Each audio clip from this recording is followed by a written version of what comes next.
میں ہمارے ہاں ایک بڑا مسئلہ یہ ہے کہ کچھ عرصے کے بعد ایک نئی طاقت جو ہے اس کو میدان میں اتارا جاتا ہے اور اس کو پہلے طاقت بنایا جاتا ہے، پھر اس طاقت دی کو جاتی ہے۔ ہاں بنایا جاتا ہے، پہلے تو کچھ بھی نہیں ہوتا، اس پر ہوم ورک کیا جاتا ہے، پھر جب وہ ایک خاص حد تک پہنچتی ہے پھر دائیں بائیں سے لوگ اکٹھے کر کے ان کو جو ہے وہ اس حد تک پہنچایا جاتا ہے۔ جب وہ پچھلے تجربات اس کو نہیں ہوتے کہ یہ اسٹیبلشمنٹ کے ساتھ سیاسی ڈائلاگ اور ان کی کیا اہمیت ہے، اب وہ ایک نئی نسل ساتھ چلتی ہے، نیا ایک جذبہ ان کے اندر ہوتا ہے، وہ سمجھتے ہیں بس ہم ہی ہم ہیں، باقی سب فضول ہیں، باقی سب جو ہے وہ کرپٹ ہیں، باقی سارے خراب ہیں۔ اچھا یہاں پر ظاہر ہے کہ ہر بندہ ہی کہیں نہ کہیں خرابی اور کوتاہی میں تو ایک انسان ہے، وہ کوئی زیادہ یا کم، لیکن وہ پھر وہ تمام کام کرتے ہیں جو پہلے کر کے سیکھ چکے ہوتے ہیں، جو سارے تجربات کرنے کے بعد جو سیاسی جماعت ایک نتیجے پر پہنچی ہوتی ہے اس وقت وہ ان کی بات نہیں سنتا۔ میں سمجھتا ہوں کہ اس کے علاوہ کوئی حل نہیں ہے کہ پولیٹیکل قوتیں آپس میں بیٹھ کر، جیسے پہلے ہوا تھا ایک دو مرتبہ وہ لندن میں بیٹھ کر ساری جماعتوں نے ایک کوئی معاہدہ کیا تھا اور سارا، تو اب ظاہر ہے کہ بعد میں ہوا کیا کہ جس کو موقع ملا وہ کھسک کر دوسری طرف چلا گیا۔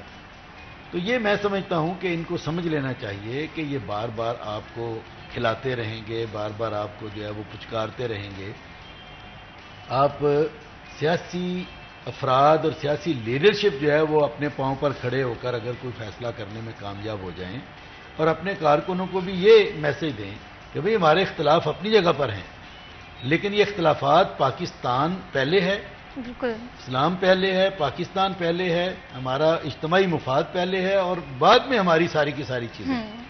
جب ان کو یہ سکھایا جائے کہ جناب پاکستان جاتا ہے بھاڑ میں جائے، بس ہم ہوں گے تو پاکستان ہے، ہم نہیں ہوں گے تو پاکستان کی بھی کوئی ضرورت نہیں، تو پھر ظاہر ہے کہ پھر کون سا کلچر جنم لے گا، اور بدقسمتی سے اس وقت ہم اس کو فیس کر رہے ہیں۔